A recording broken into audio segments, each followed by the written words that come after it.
सो बच्चों एक बार फिर मैं आपके सामने आ चुका हूँ एक नया वीडियो लेकर के। आज हम लोग पढ़ने वाले electric flux and Gauss law. ठीक है, आज हमारा लास्ट वीडियो होगा, मतलब थ्योरी पे लास्ट वीडियो होगा जो टॉपिक एक्सप्लेन करने पे, और बाकी हम एक वीडियो और बना देंगे इस चैप्टर से रिलेटेड जिसमें हम न्यूमेरिकल सॉल्व कर लेंगे गॉस लॉ के। इस टॉपिक में, इस वीडियो में ही बहुत सारे न्यूमेरिकल्स मैं आप लोगों के लिए लेके आया हूँ, बहुत भर भर के न्यूमेरिकल्स हैं। तो काफी कुछ न्यूमेरिकल यहाँ सॉल्व कर लेंगे और काफी कुछ न्यूमेरिकल्स हम एक सेपरेट वीडियो बनाएंगे उसमें सॉल्व कर लेंगे। तो बिना किसी देरी के हम लोग स्टार्ट करते हैं अपना video electric flux and Gauss law. ठीक है, इसके बारे में पढ़ने वाले। सबसे पहले हमें पढ़ना है होता क्या, फ्लक्स होता क्या चीज है। ठीक, किस चीज का नाम है फ्लक्स। फ्लक्स मतलब बच्चों होता है काउंटिंग। फ्लक्स मतलब होता है चीजों को गिनना। आवाज मेरी क्लियर आ रही है फिर नहीं, आप लोग कमेंट में बताइएगा वॉइस क्वालिटी कैसी है। माइक वाइक मैंने चेंज किया तो आप लोग कमेंट में एक बार जरूर लिख दीजिएगा कि सही आ रही है आपको आवाज, चीजें समझ में आ रही है या फिर नहीं। ठीक है, अब देखो क्या होता है इलेक्ट्रिक फ्लक्स होता है क्या। इलेक्ट्रिक फ्लक्स का मतलब होता है काउंटिंग, किसी चीज को गिनना। Counting of electric field line passing through a given cross section area. किसी क्रॉस सेक्शन एरिया से कितनी इलेक्ट्रिक फील्ड लाइन पास हो रही है उसको क्या बोलते हैं बच्चों, इलेक्ट्रिक फ्लक्स बोलते हैं। फॉर एग्जांपल एक ये कोई एरिया है, अब इससे कितनी इलेक्ट्रिक फील्ड लाइन जा रही है उसे क्या बोलते हैं बच्चों, फ्लक्स बोलते हैं। अब ये फ्लक्स किसकी चीज पे डिपेंड करता है। सबसे पहले तो जितना बड़ा एरिया होगा, आप लोग सोच पा रहे हो ये चीज की नहीं, जितना बड़ा एरिया होगा उतनी ज्यादा लाइन पास होंगी, उतनी ज्यादा इलेक्ट्रिक फील्ड लाइन पास होंगी। उसी को क्या बोलेंगे, एरिया जितना ज्यादा होगा उतनी फ्लक्स लाइन पास होंगी, उतनी इलेक्ट्रिक लाइन पास होंगी, उतना फ्लक्स ज्यादा होगा। फ्लक्स को हम डिनोट करते हैं फाई से। तो फाई किस पे डिपेंड कर रहा है, एक तो एरिया पे डिपेंड कर रहा है, डायरेक्टली प्रोपोर्शनल टू किसके बच्चों, एरिया के हैं। और फिर देखो और किस पे डिपेंड कर रहा है, और जितनी ज्यादा इलेक्ट्रिक फील्ड होगी, जितनी ज्यादा स्ट्रॉन्ग इलेक्ट्रिक फील्ड होगी उतनी ज्यादा उससे फ्लक्स पार होगा। तो इलेक्ट्रिक फील्ड पे भी डिपेंड कर रहा है, समझ में आ रहा है। अगर यहाँ पे बहुत स्ट्रॉन्ग इलेक्ट्रिक फील्ड होगी तो अगर छोटा सा एरिया होगा तब भी उससे ज्यादा फील्ड लाइन जाएंगी। फील्ड लाइन मतलब क्या होता है, जितनी ज्यादा फील्ड लाइन उतनी स्ट्रॉन्ग इलेक्ट्रिक फील्ड। ये चीज आपने पढ़ रखा है पिछले लेक्चर्स में। अब देखो यहाँ पर और किस पे डिपेंड करेगा। अच्छा एक चीज इमेजिन करना, एक सिचुएशन इमेजिन करना। क्या सिचुएशन है कि एक पानी का झरना है, पानी बह रहा है उसमें से, ऐसे ऐसे पानी बह रहा है। ठीक है, अब आप वहां पर बाल्टी ला करके लगा दो तो बाल्टी कितनी देर में भरेगी, ये किस चीज पे डिपेंड करेगा। एक तो डिपेंड करेगा आपकी बाल्टी कितनी बड़ी है, कितना उसका मुंह बड़ा है उतना ज्यादा जल्दी भर जाएगी। और एक किस पे डिपेंड करेगा, कितना तेजी से पानी आ रहा है। एरिया मतलब मुंह बड़ा है मतलब एरिया, और कितना तेजी से पानी आ रहा है मतलब इलेक्ट्रिक फील्ड। और इस पे भी डिपेंड करेगा आपने बाल्टी लगाई कैसे। अगर आप बाल्टी को ऐसे लगा दो तो ऐसे सीधे लगाओ तो तेज बढ़ेगा, ऐसे टेढ़ा लगा दो तो पानी जो इधर वाला आ रहा है वो तो नीचे चला जाएगा, बस इधर वाला आ पाएगा। तो किस पे डिपेंड करता है बच्चों, थीटा पे भी, किस एंगल पे रखा हुआ है हमारा जो एरिया है वो किस एंगल पे रखा हुआ उस पर भी डिपेंड करता है, मतलब कॉस थीटा पे भी ये चीज डिपेंड करती है। क्या इतनी बात समझ पाए, इलेक्ट्रिक फ्लक्स का थोड़ा सा फील ले पाए आप लोग।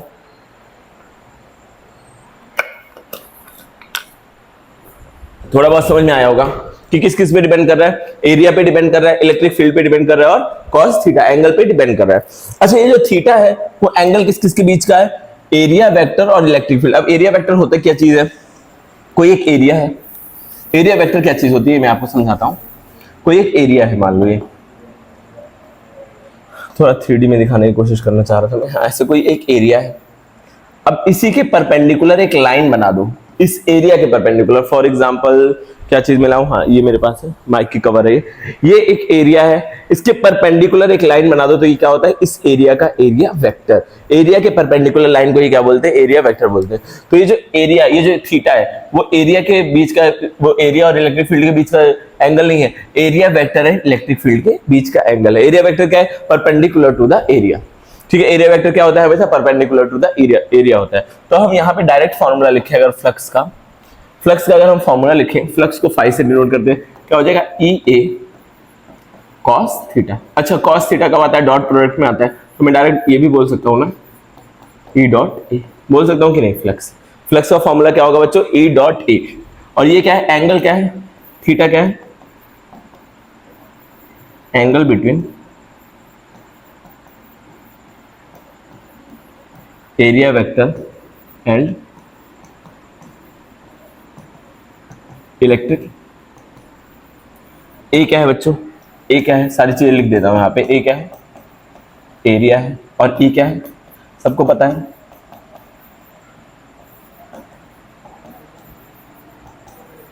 क्या ये सब बातें आपको समझ में आ रही हैं, ये सब बातें आप लोग डाइजेस्ट कर पा रहे हो या नहीं ये बताना मुझे जरूर। अगर नहीं समझ में आ रही है तो बताना, मैं दोबारा समझा दूंगा। ठीक है, बस मैंने क्या बोला, जो ये फ्लक्स है, जितनी लाइन पास हो रही है वो किस किस पे डिपेंड कर रहा है, एक तो इलेक्ट्रिक फील्ड कितनी ज्यादा है उस पर डिपेंड कर रहा है, एक तो एरिया कितना ज्यादा है जिस एरिया से पास हो रही है वो एरिया कितना बड़ा है उस पर डिपेंड कर रहा है, और एक एंगल पे डिपेंड कर रहा है किस एंगल पे रखा हुआ है वो ऑब्जेक्ट। इलेक्ट्रिक फील्ड और एरिया वेक्टर कितना एंगल बना रहे हैं उस पर भी डिपेंड कर रहा है। ठीक है, ये तीन चार चीजों पे ये चीज डिपेंड करती है, तो इसलिए इसका फॉर्मूला इलेक्ट्रिक फील्ड का क्या है, ई ए कॉस थीटा या फिर E dot A. Dot product कोई तो कॉस थीटा आता है, डॉट प्रोडक्ट में कॉस थीटा आता है। क्या इतनी बात आपके समझ में आई? अगर इतनी बात समझ में आए तो थम्स अप कर दीजिए, कमेंट में लिख दीजिए यस सर, कुछ तो लिखिए, कमेंट करिए जल्दी से। अब देखो यहाँ पे आपके पास एक बहुत ही प्यारा सा क्वेश्चन में लेकर के आओ, जिससे कॉन्सेप्ट आपका, देखो छोटे छोटे क्वेश्चन पूछने से मेरा क्या मतलब है, क्या मकसद है कि आपके कॉन्सेप्ट बच्चों क्लियर होते चले जाते हैं। ठीक है, अब इसके ऑप्शन दे दूं क्या आपको, ऑप्शन दे दूं क्या इसके, चलो ऑप्शन दे देता हूँ। 0, ऑप्शन 2 10 आई कैप प्लस 15 जे कैप प्लस 20 के कैप, और देख लेते हैं तीसरा ऑप्शन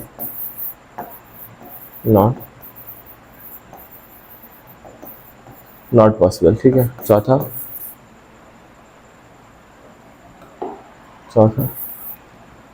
5 आई कैप। ठीक है, ये बताओ बच्चों कौन सा आंसर होगा? क्या पूछा है? इलेक्ट्रिक फील्ड का वो दे रखा है वेक्टर फॉर्म में इलेक्ट्रिक फील्ड। ठीक है, find the flux through an rod of length 5 centimetre 5 metre placed along the Y axis. Y axis के अलोंग एक रॉड रखी हुई है, उसमें कितनी इलेक्ट्रिक फील्ड पास होगी आपको बताना है, मतलब फ्लक्स बताना है। फ्लक्स बताना है आपका, एक रॉड है जो कि वाई एक्सिस के अलोंग रखी हुई है, तो आपको बताना है ये। ठीक है, कितने लोगों का आंसर आ गया है? आ गया होगा आप लोगों का आंसर। ठीक है, अब इसका आंसर क्या होगा बच्चों? Not possible. पॉसिबल ही नहीं है। क्यों नहीं पॉसिबल है? रॉड के पास कोई एरिया होता है क्या? रॉड तो 1D चीज है ना, उसके पास एरिया होता ही नहीं है। फ्लक्स के फॉर्मूले में क्या आता है बच्चों? E dot A. एरिया आना चाहिए ना, ये तो लेंथ है बस खाली, ये तो लेंथ है। एरिया कहीं दे रखा है क्या? एरिया नहीं दिया हुआ, लेंथ है, मतलब ये चीज पॉसिबल नहीं है। क्या ये बात आप लोगों को समझ में आई? अच्छा, फ्लक्स की एसआई यूनिट क्या होगी? एसआई यूनिट ऑफ फ्लक्स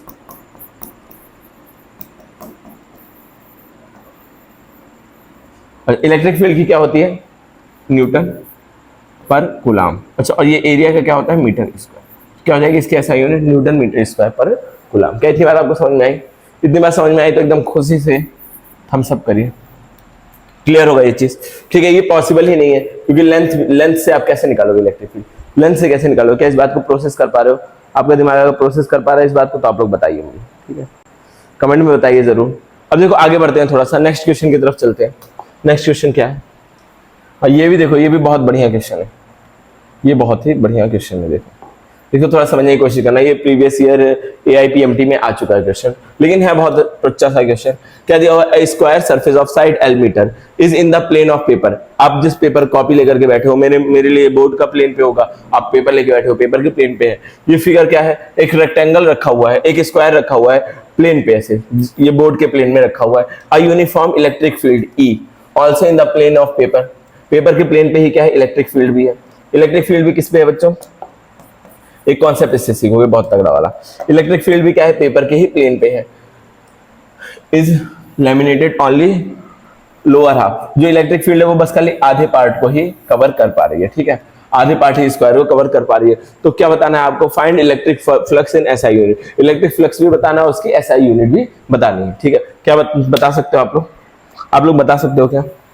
ठीक है, देखते हैं कितने लोग बताते हैं, कितने लोग बता पाते हैं, देखते हैं। ठीक है, अब देखो बच्चों क्या हो रहा है इसमें क्या चीज है?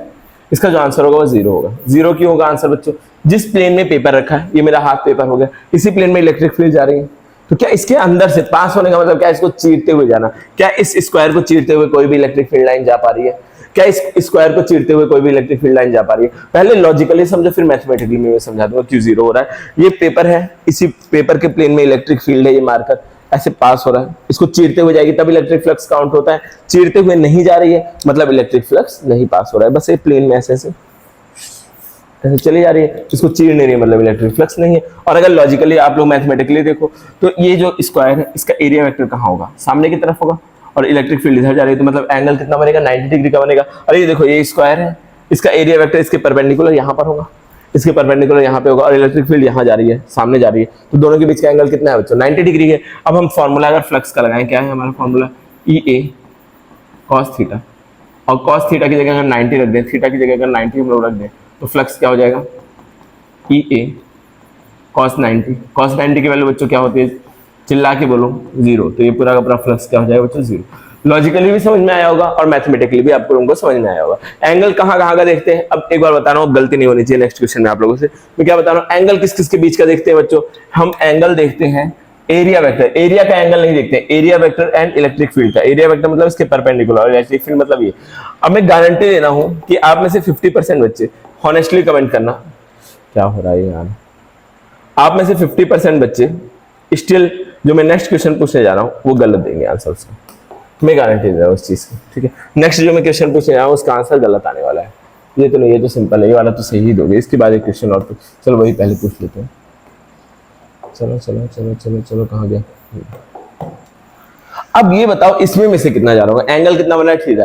आंसर आपका थीटा के टर्म्स में भी आ सकता है, कोई दिक्कत नहीं, आप आंसर थीटा के टर्म्स में दे सकते हो, आप आंसर बच्चों थीटा के टर्म्स में दे सकते हो, ठीक है। बस मैं एक बार चेक कर लूँ रिकॉर्डिंग बढ़िया चल रही है या फिर नहीं। लेट्स से रिकॉर्डिंग ठीक से हो रही है, ठीक है बच्चों। चलो देखो बता सकते हो आंसर इसका क्या लिखा हुआ है, मैं क्वेश्चन पढ़ देता हूं आप लोगों के लिए। A square surface of side L, एक स्क्वायर सरफेस साइड एल है, पेपर के प्लेन में, जिस प्लेन में आपका पेपर है उसी प्लेन में रखा हुआ है। In a uniform electric field E also acting in a same plane, electric field भी सेम प्लेन में है। At an angle theta, angle कितना बना रही है, थीटा बना रही है, ठीक है। और हॉरिजॉन्टल किसके, स्क्वायर फील्ड है, सोने फिगर ये दिया हुआ है। बताना है आपको फ्लक्स कितना फाइंड हो रहा है। इसको इमेजिन करो, ये पेपर है, इससे थीटा एंगल बनाते हुए इलेक्ट्रिक फील्ड जा रही है। क्या इसको चीर पा रही है अभी भी, क्या इसको चीर पा रही है बच्चों, नहीं चीर पा रही है, स्टिल नॉट चीरिंग द एरिया, एरिया को चीर नहीं रही, मतलब फ्लक्स 0 होगा।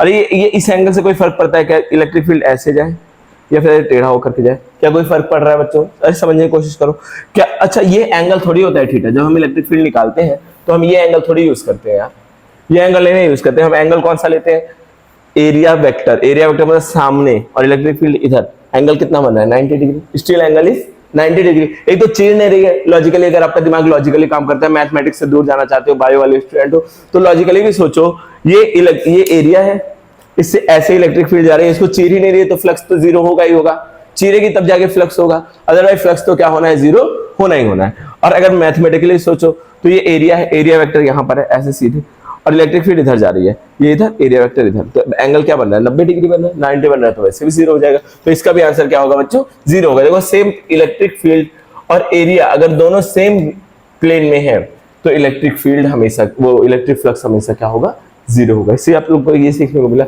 इलेक्ट्रिक फ्लक्स हमेशा क्या होगा बच्चों, 0 होगा। क्या ये बात समझ में आई, अगर ये बात समझ में आई तो ये वाला क्वेश्चन आप लोग करके दिखाएंगे खुद से। अब इतने क्वेश्चंस हम प्रैक्टिस कर ले रहे हैं बच्चों, एक कॉन्सेप्ट छोटा सा सीख रहे हैं और इससे रिलेटेड इतने क्वेश्चंस कर ले रहे हैं कि वो कॉन्सेप्ट आपके दिमाग में पूरी तरह घुस जाएगा, ठीक है। अब देखो यहाँ पर इस क्वेश्चन को आप लोग करके दिखाइए, इस क्वेश्चन को वीडियो को पॉज करिए और सॉल्व करिए, ठीक है। अगर आपको पूरा फील लेना है, अपना 100% निचोड़ना है इस वीडियो से, मतलब इस वीडियो से 100% निचोड़ना है, पूरा ज्ञान लेना है, तो उसके लिए आपको वीडियो पॉज कर करके क्वेश्चन को सॉल्व कर करके देखना पड़ेगा बच्चों। ये मैं गारंटी ले रहा हूँ, अगर आपने ऐसा किया तो आपका बहुत ही अच्छे से प्रिपरेशन हो जाएगा।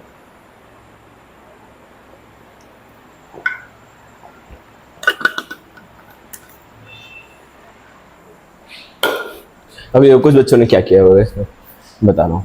क्या होता है फ्लक्स का formula, E A cos theta. अरे सर इलेक्ट्रिक फील्ड दी थी, इतना आसान क्वेश्चन आप कैसे पूछ सकते हैं। इलेक्ट्रिक फील्ड क्या दे रखी थी 50, एरिया कितना दे रखा था 20, एंगल कितना दे रखा था 30, क्या हो जाएगा 5 दिन 10 100, कॉस 30 की वैल्यू √3/2। देखिए सर इतने तेज है हम लोग, कितने तेज है हम लोग, 50 √3 आंसर आ गया। अब बताइए हम लोग को आ गया पूरा। अब बताइए इतना सिंपल क्वेश्चन आपने कैसे पूछ लिया, आपकी हिम्मत कैसे इतना सिंपल क्वेश्चन पूछने की।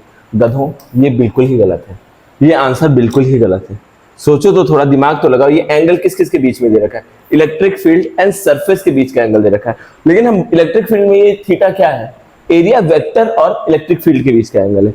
कुछ समझ पा रहे हो, सरफेस से इलेक्ट्रिक फील्ड का, सरफेस और इलेक्ट्रिक फील्ड का एंगल क्या दे रखा है 30 दे रखा है। तो एरिया वेक्टर और इलेक्ट्रिक फील्ड का एंगल क्या होगा, जैसे ये रखा हुआ है सामान का मतलब बना देते हैं थोड़ा सा अच्छे से, क्या हो रहा है मैं अच्छे से बना देता हूँ। समझ आया कि नहीं, गलत क्यों है ये समझ में आया। ये जो एंगल दिया हुआ है ये सरफेस और इलेक्ट्रिक फील्ड के बीच का दिया हुआ है, समझो थोड़ा सा बच्चों, समझने की कोशिश करो। सरफेस और इलेक्ट्रिक फील्ड के बीच का एंगल दिया है, एरिया वेक्टर और इलेक्ट्रिक फील्ड के बीच का एंगल नहीं है, इसीलिए गलत है, समझे। बहुत ज़्यादा तेज हो आप लोग, मुझे पता है ना, इसीलिए मैं ऐसे क्वेश्चन। देखो ये एरिया वेक्टर है, मतलब ये एरिया रखा हुआ है, इसके साथ इलेक्ट्रिक फील्ड जो एंगल बना रही है, समझा, थोड़ा 3D में मैं समझाने की कोशिश कर रहा हूँ, अगर मैं कामयाब हुआ तो आप लोग खुश हो जाएगा। तो ये एरिया के साथ ही कितना एंगल बना रही है बच्चों, ये जो एंगल बन रहा है एरिया के साथ इलेक्ट्रिक फील्ड का, सरफेस के साथ, एरिया वेक्टर है, सरफेस के साथ जो इलेक्ट्रिक फील्ड का एंगल बन रहा है वो 30 डिग्री बन रहा है। एरिया वेक्टर के साथ कितना बनेगा, एरिया वेक्टर क्या होता है, perpendicular to the surface, surface के परपेंडिकुलर जो लाइन बनेगी वो क्या होगी, एरिया वेक्टर होगी। एरिया वेक्टर को रेड कलर से दिखाते हैं, रेड दिखेगा नहीं, स्काई ब्लू से दिखा देते हैं, स्काई ब्लू तो चल ही रहा है, येलो से दिखा देते हैं। चलो ये है एरिया वेक्टर बच्चों, ये एरिया वेक्टर है, इलेक्ट्रिक फील्ड का सरफेस के साथ 30 डिग्री एंगल है, और एरिया वेक्टर के साथ कितना होगा, एरिया वेक्टर के साथ कितना होगा, 60 डिग्री होगा। एरिया वेक्टर के साथ बच्चों कितना होगा, एरिया वेक्टर क्या होता है, सरफेस के परपेंडिकुलर लाइन, एरिया वेक्टर के साथ एंगल कितना होगा, 60 डिग्री होगा। जाहिर सी बात है, अब इसको आराम से सॉल्व कर सकते हो। अब ये तो हमारा गलत था, ये हमारा बिल्कुल गलत सॉल्यूशन था, समझ में आया होगा थोड़ा थोड़ा, 80% तो आ ही गया होगा समझ में, 80% तो आ ही गया होगा समझ में। देखो कैसे होगा अब ये सॉल्व, इसको सॉल्व करने का तरीका है। अब तो 60 डिग्री आ गया एंगल, अब आपको पता ही है flux is equal to E A cos theta. Direct formula लगा दो, flux is equal to electric field कितना है 50, एरिया कितना है बच्चों 20, और कॉस थीटा कितना है कॉस 60। अब देखो 50 इंटू 20 इंटू 1/2 10, ये कितना हो जाएगा 500। और इलेक्ट्रिक फील्ड की यूनिट क्या होती है, मतलब इलेक्ट्रिक फ्लक्स की यूनिट क्या होती है, न्यूटन मीटर स्क्वायर पर। ये हो गया आपका आंसर। अब समझ में आया होगा ये आंसर, ठीक है। एलकेजी यूकेजी में हो नहीं कि डायरेक्ट फार्मूला रखेगा और फार्मूले पे डायरेक्ट क्वेश्चन पूछ लेगा, ऐसा थोड़ी होता है। ऐसा तो आपका 7th 8th क्लास में होता है कि फार्मूला बताया डायरेक्ट पूछा, कुछ ना कुछ ट्विस्ट छुपा रहेगा फार्मूले के अंदर, ठीक है। देखो आगे देखो, देखो अब क्या है अगला, a square surface of length L metre in a plane of paper is placed in a uniform electric field। अच्छा ये तो हो गया ना, ये तो हो गया बच्चों, ये तो हो गया। अब देखो अगला, ये वाला पढ़ करके बताओ, ये वाला बताओ कैसे होगा सवाल, ये बताओ कैसे होगा सवाल, क्या कोई बता सकता है इसको, क्या कोई इसको बता सकता है? देखो जल्दी जल्दी देखो, जल्दी से पढ़ो, वीडियो को पॉज करो और सॉल्व करो, फिर मैं बताता हूँ क्या है बच्चों। एक इलेक्ट्रिक फील्ड इतनी दे रखी है, calculate the electric flux through a surface, area क्या दिया हुआ है 10 यूनिट दे रखा है, एक्स वाई प्लेन में लेटी हुई है। ये जो सरफेस है वो कहां पर है बच्चों, एक्स वाई प्लेन में सोई हुई है, एक्स वाई प्लेन में ये है। थोड़ा 3D फील दिया जाए आप लोगों को, कैसे बच्चों, एक्स वाई प्लेन में लेटी हुई है। थीम इस बार गड़बड़ हो गई हम लोगों की, सही सही होगा, ठीक है। एक्स वाई प्लेन में लेटी हुई है। अब मैं इसको वो बनाता हूँ, एक्सेस बनाता हूँ, ये है एक्स एक्सेस, ये है वाई एक्सेस, वाई एक्सेस। अब ये जो शीट है, ये जो भी है एरिया, ये कहाँ पर लेटा हुआ है, एक्स वाई प्लेन में लेटा हुआ है। ये जो एरिया है वो कहाँ है, एक्स वाई प्लेन में से लेटा हुआ है। तो इसका एरिया वेक्टर कहाँ होगा बच्चों, बता सकते हो? इसका एरिया वेक्टर कहाँ होगा, जेड एक्सेस में होगा। तो ये जो एरिया लिखा हुआ है, मैं इसको जेड एक्सेस को ऐसे लिख सकता हूँ, एन के, क्या ये चीज लिख सकता हूँ मुझसे, ये एक्स वाई प्लेन में लेटा है, इसके परपेंडिकुलर इसका एरिया वेक्टर होगा, तो परपेंडिकुलर ऐसे बन जाएगी। तो एरिया वेक्टर कहाँ होगा, जेड एक्सेस, जेड या फिर जी, जेड एक्सेस में होगा। क्लियर है ये चीज? तो ये हो जाएगा 10K। जो एरिया दे रखा है वो कितना दे रखा है, 10K क्या, और जो इलेक्ट्रिक फील्ड दे रखी है ये एरिया, ठीक है। एरिया वेक्टर की बात करते हैं हम लोग, और उसका इलेक्ट्रिक फील्ड क्या दे रखे है बच्चों, 10I cap plus 3J cap plus 4K cap. Clear है बच्चों? अब देखो इसके पास IJ है ही नहीं, तो IJ वाला तो खत्म ही है, 0 0 0 हो जाएगा ये सब। अब ये हो जाएगा 40, तो इसका जो फ्लक्स होगा वो क्या हो जाएगा, वो क्या हो जाएगा बच्चों, ई डॉट ए होता है, डॉट प्रोडक्ट दोनों का कर दो, कितना होगा, डॉट प्रोडक्ट कर दो 40, और यूनिट क्या होती है न्यूटन मीटर स्क्वायर पर। क्या ये चीज समझ में, डॉट प्रोडक्ट अगर आप लोगों को आता होगा तो ये चीज समझ में आ गई होगी। एंगल वेंगल कोई पूछा तो मैं पीटूंगा अंदर स्क्रीन के घुस करके। अरे जब डॉट प्रोडक्ट, ये फ्लक्स का फॉर्मूला क्या होता है, ई डॉट, यहाँ कॉस थीटा कहाँ से आएगा, कॉस थीटा कहाँ से आएगा, बस सिंपली डॉट प्रोडक्ट करना है इन दोनों का। डॉट प्रोडक्ट में एंगल थोड़ी लेते हैं, वेक्टर्स के फॉर्म में दोनों चीजें दे रखी हैं। अगर दोनों चीजें वेक्टर के मैग्नीट्यूड के फॉर्म में दी होती तब हम लिखते हैं ई ए कॉस थीटा। अगर मैग्नीट्यूड, इलेक्ट्रिक फील्ड का मैग्नीट्यूड, एरिया का मैग्नीट्यूड और एंगल दिया होता तब जाके हम लोग ई ए कॉस थीटा लिखते हैं, वरना direct vector multiplication dot product कर देते हैं। क्लियर है ये चीज? क्या आ जाएगा 40 न्यूटन मीटर स्क्वायर पर होगा। अच्छा बताओ, फ्लक्स एक स्केलर क्वांटिटी है वेक्टर क्वांटिटी है? फ्लक्स एक स्केलर क्वांटिटी है वेक्टर क्वांटिटी है? अब एक तो ये स्केलर प्रोडक्ट से आ रहा है तो स्केलर क्वांटिटी होगी, और जाहिर सी बात है काउंटिंग फ्लक्स का क्या मतलब है, बस खाली गिनना। गिनती कहाँ होती है, गिनती वेक्टर थोड़ी होती है, गिनती का कोई डायरेक्शन थोड़ी होता है। इलेक्ट्रिक फील्ड लाइंस को गिनने को क्या बोलते हैं, फ्लक्स बोलते हैं। क्लियर है बच्चों? अब थोड़ा आगे बढ़ते हैं और the flux through a hemispherical, अच्छा ये फिगर नहीं बना हुआ है, फिगर बना देते हैं, क्या ही दिक्कत है, फिगर बनाने में क्या परेशानी है, क्या ही परेशानी है। 3D हेमिस्फीयर है इसमें, ऐसा थोड़ी बनाना चाहिए, तो ऐसा चलो बना लेते हैं पहले, फिर इसको टेढ़ा मेढ़ा कर देंगे। हेमिस्फीयर है ऐसा रखा हुआ है, अब बताना है इससे कितना फ्लक्स फाइन पास हो रहा होगा। ठीक है,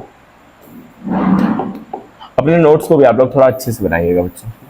हेमिस्फेरिकल पार्ट से कितना फ्लक्स निकल रहा होगा, ये क्वेश्चन है, क्वेश्चन आधा अधूरा था। इससे कितना फ्लक्स जा रहा होगा ये आपको बताना है, और किस पार्ट से बताना है, इस हेमिस्फेरिकल साइड से, इस वाले साइड से, ये जो कर्व वाला पार्ट है इससे कितना फ्लक्स जा रहा होगा ये आपको बताना है।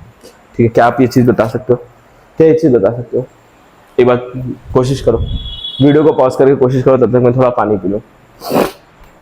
आप लोग भी जब भी पढ़ाई करें पानी अपने साथ लेकर के बैठे बच्चों, ठीक है, ये एक अच्छी हैबिट है, पानी साथ में रहेगा तो मजा आएगा आप लोगों को पढ़ने में भी।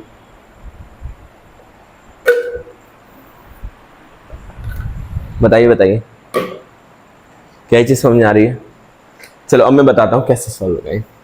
क्या ये हेमिस्फेरिकल पार्ट से ये वाली इलेक्ट्रिक फील्ड लाइन जा रही है, लेकिन कहीं पे ये अगर मैं यहाँ टेंजेंट बनाऊं, ये एंगल अलग बन रहा है, ये एंगल अलग बन रहा है, ये एंगल अलग बन रहा है, ये एंगल अलग बन रहा है, ये एंगल अलग बन रहा है, हर एक इलेक्ट्रिक फील्ड लाइन के साथ एंगल अलग अलग बन रहा है। तो कॉस थीटा में सर कौन सा एंगल लिया जाए, कॉस थीटा के लिए कौन सा एंगल लिया जाए? अरे एरिया वेक्टर की बात करूं मैं, इसका एरिया वेक्टर क्या होगा, ये वाला, इस वाले पॉइंट का एरिया वेक्टर यहाँ जाएगा, इस वाले पॉइंट का एरिया वेक्टर मान लो यहाँ जाएगा, इस वाले पॉइंट का यहाँ जाएगा, इस वाले पॉइंट का कुछ यहाँ जाएगा, कुछ यहाँ जाएगा, तो हर बार एरिया वेक्टर अलग अलग जा रहा है। अरे कर्व सरफेस है ना, तो इसका एरिया वेक्टर हर जगह अलग अलग जाएगा। मैं दिखाता हूँ आप लोगों को, मैं कटोरी दिखाता हूँ, एक सेकंड, वेट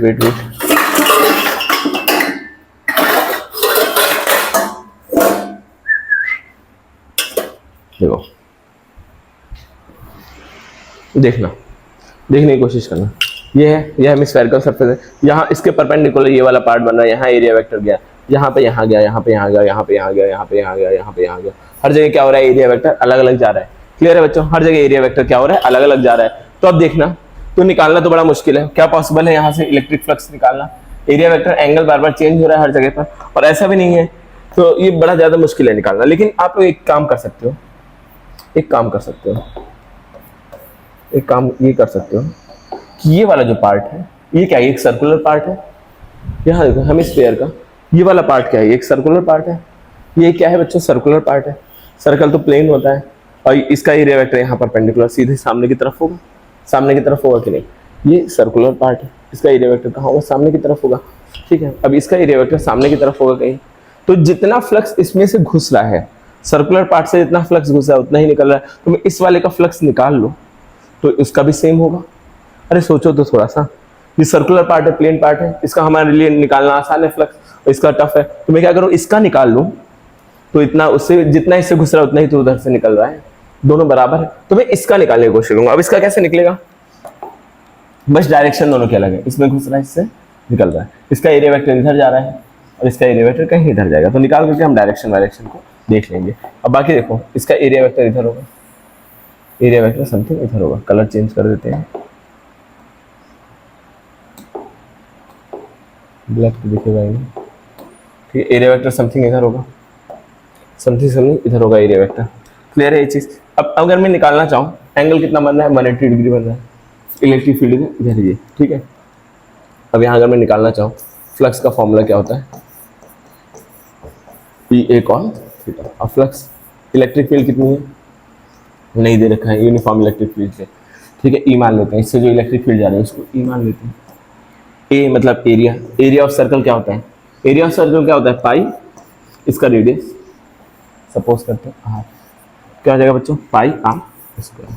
तो कॉस थीटा मतलब क्या हो जाएगा, कॉस 180, ठीक है। ठीक है बच्चों, अब देखो कॉस 180 की वैल्यू क्या होती है, -1 होती है, तो माइनस यहाँ पर जाएगा, minus E pi are square, ठीक है। ये हो जाएगा इसके थ्रू फ्लक्स, यहाँ से फ्लक्स जा रहा है, लेकिन इधर देखो, इधर वाले अगर मैं एरिया की बात करूँ, एक कॉमन एरिया की, तो एरिया भी इधर ही और इसी डायरेक्शन में इलेक्ट्रिक फील्ड भी है, तो इधर से जो घुस रहा होगा वो नेगेटिव होगा फ्लक्स, इधर से जो घुस रहा होगा वो क्या होगा, नेगेटिव फ्लक्स होगा, उधर से कैसे निकल रहा पॉजिटिव। तो अगर मुझे ये निकालना है, ये तो सर्कुलर साइड का था, सर्कुलर साइड का था, अब हेमिस्फेरिकल मतलब वो कर्व साइड का अगर मुझे निकालना है, कर्व का तो निकालना है, spherical, find flux through a hemispherical surface, hemispherical surface का जो होगा वो इसी का क्या हो जाएगा, पॉजिटिव वर्जन।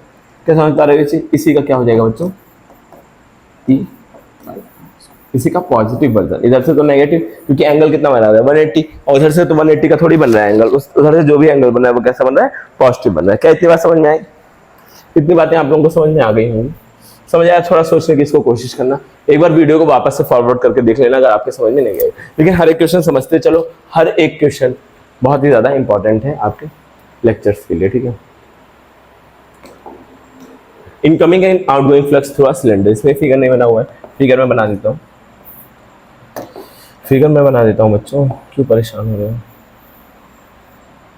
अच्छा ये वाला शेप देखा है आपने, ये वाला शेप इंग्लिश में क्या कहते हैं मुझे नहीं याद है, लेकिन हिंदी में इसको बोलते हैं छिन्नक, तो हिंदी में बोलते हैं छिन्नक, जो हिंदी मीडियम के स्टूडेंट होंगे वो रिलेट कर पा रहे होंगे, ठीक है। पहले सरफेस एरिया वॉल्यूम में शेप था, तो ये हट चुका है सिलेबस से, बाकी इसको बोलते हैं छिन्नक, याद करना, बड़ा ही बढ़िया नेम है इसका। देखना अब इसको मैं क्या करता हूँ, पलट दे रहा हूँ, ठीक, अब इसको थोड़ा साइड करते हैं, इसको थोड़ा बड़ा करने की कोशिश करते हैं, ठीक है। अब ये बड़ा हो गया, अब बताना है आपको इनकमिंग एंड आउटगोइंग फ्लक्स, और मान लेते हैं टोटल फ्लक्स भी निकालना है। इनकमिंग फ्लक्स आपको बताना है, इनकमिंग बताना है, outgoing and also find total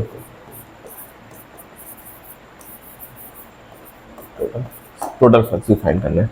अब देखो मैं क्या करूँगा, इलेक्ट्रिक फील्ड को यहाँ से भेज दूंगा, इलेक्ट्रिक फील्ड को यहाँ से पार कराएंगे, पहले जाओ इलेक्ट्रिक फील्ड, इसको चीर दो, जाओ चीरो, जाओ जाओ और जाओ।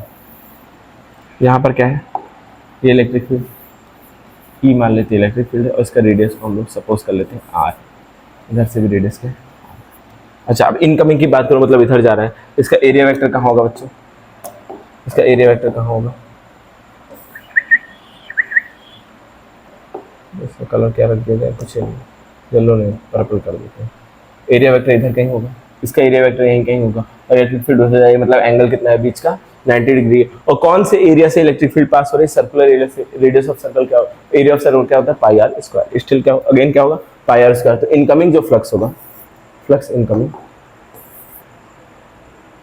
फ्लक्स इन जो होगा वो क्या हो जाएगा, E dot A, E A cos theta, ठीक है, कॉस थीटा। अगर मैं करूँ ई तो इलेक्ट्रिक फील्ड है, एरिया क्या है बच्चों, पाई आर स्क्वायर, और कॉस थीटा क्या है, कॉस 180 तो क्या हो जाएगा, minus E r pi square, ठीक है, कुछ भी बोल सकते हो, E r pi square minus E r pi square या minus E pi square r, ठीक है, यही होगा क्या, इनकमिंग फ्लक्स। अब आउटगोइंग की बात करें, आउटगोइंग का एरिया वेक्टर कहाँ जा रहा है, आउटगोइंग का बच्चों एरिया वेक्टर कहाँ जा रहा है, इलेक्ट्रिक फील्ड के डायरेक्शन में, तो एंगल कितना है 0 डिग्री है।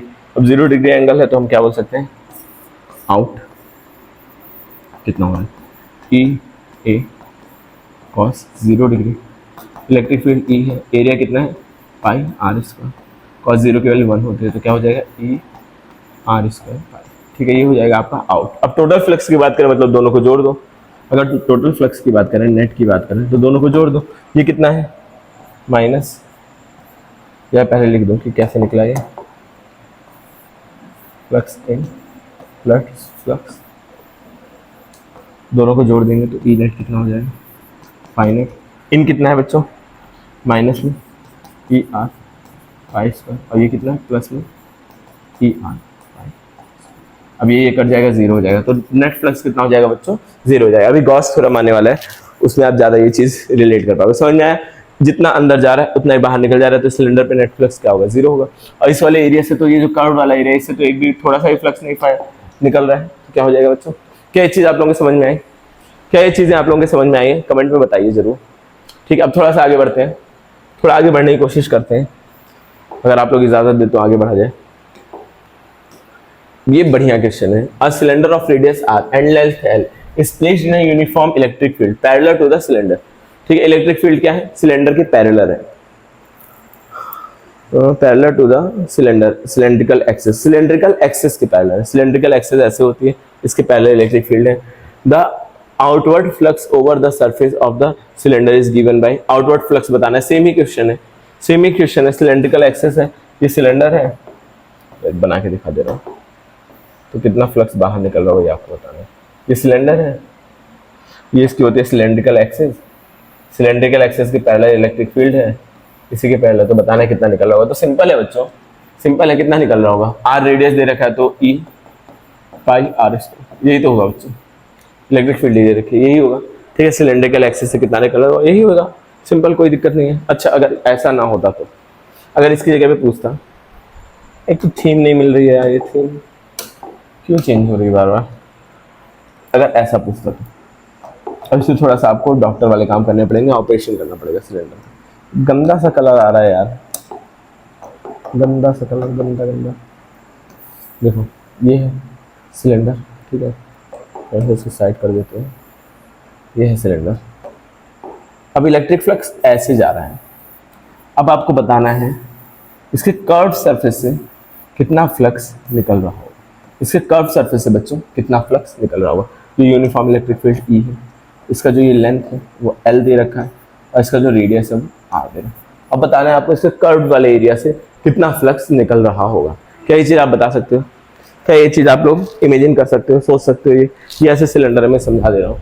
ये सिलेंड्रिकल बॉटल है मेरी, इससे ऐसे इलेक्ट्रिक फ्लक्स जा रहा है, तो इस वाले एरिया से कितना फ्लक्स जा रहा होगा, काउंट फ्लक्स करना है। ठीक है, समझना। तो कोई निकाल सकता है क्या?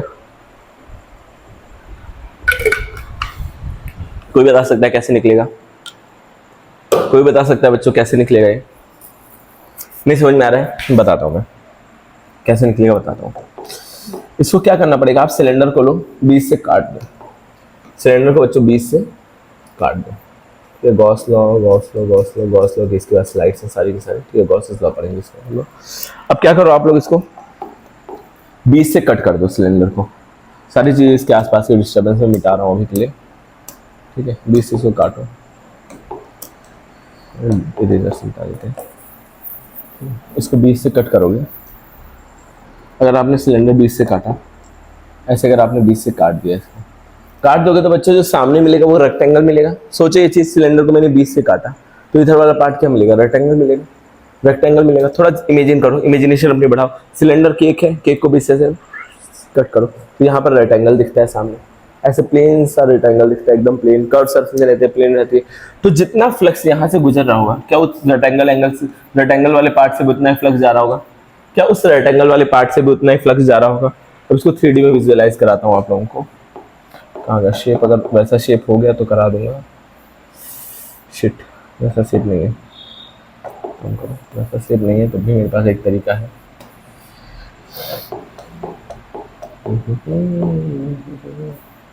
ऐसा कलर ही नहीं है, कलर कलर कलर कैसे ग्रीन मैच हो रहा है शायद, इसलिए तो आधे पार्ट में गायब कर देना है।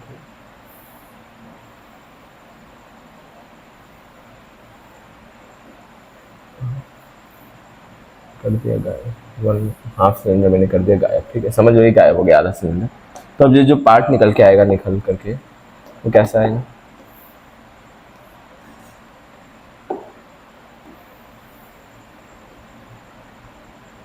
ऐसा कुछ दिखेगा सामने से, सामने सिलेंडर कैसे दिखेगा? कुछ ऐसा दिखेगा। बहुत ही गंदा हो गया ये तो मैं हाथ से ही बनाने की कोशिश कर रहा हूँ। ये सिलेंडर है,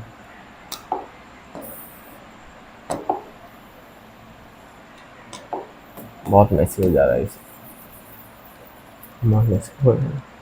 ठीक है, ये मैं सिलेंडर बना रहा हूँ, ऐसा आधा सिलेंडर है।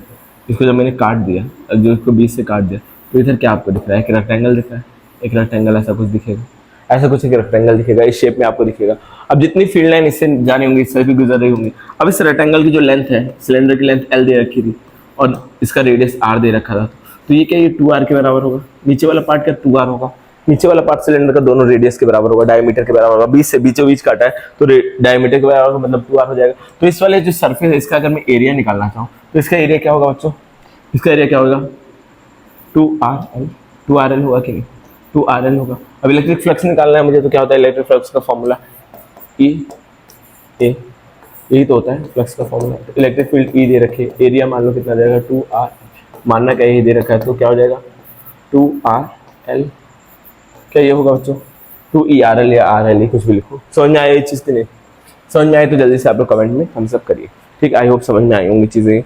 अब थोड़ा और आगे बढ़ते हैं। थोड़ा और आगे बढ़ने का क्या मतलब है, अब गॉसेस लॉ पढ़ना पड़ेगा हम लोगों को। अगर थोड़ा और आगे हम बढ़े आज इस बात को हमने थोड़ा और आगे बढ़ाया तो गॉसेस लॉ भी आपको खत्म करना पड़ेगा, ठीक है। मैं आपको गॉसेस लॉ भी खत्म करा दूंगा। बस टाइम देख लो मैं कितना हो रहा है। चलो ठीक है, देखते हैं या फिर इसको नेक्स्ट क्लास में रखते हैं। आज के लिए इतना ही रखेंगे, बहुत लंबा वीडियो चला जाएगा, ठीक है। मैं नहीं चाहता हूँ कि आप लोग ज़्यादा परेशान हो, छोटी छोटी चीज़ें देखो, चीज़ें ज़्यादा समझ में आएंगी, ठीक है। तो बच्चों आज के लिए इतना ही रखते हैं, फिर मिलते हैं नेक्स्ट वीडियो में। गॉसेस लॉ पढ़ा दूंगा, फिर गॉसेस लॉ की क्वेश्चंस उसके बाद वाले वीडियो करेंगे, मतलब 2 वीडियोस और आने वाले। तो मिलते हैं next video. Thank you for watching.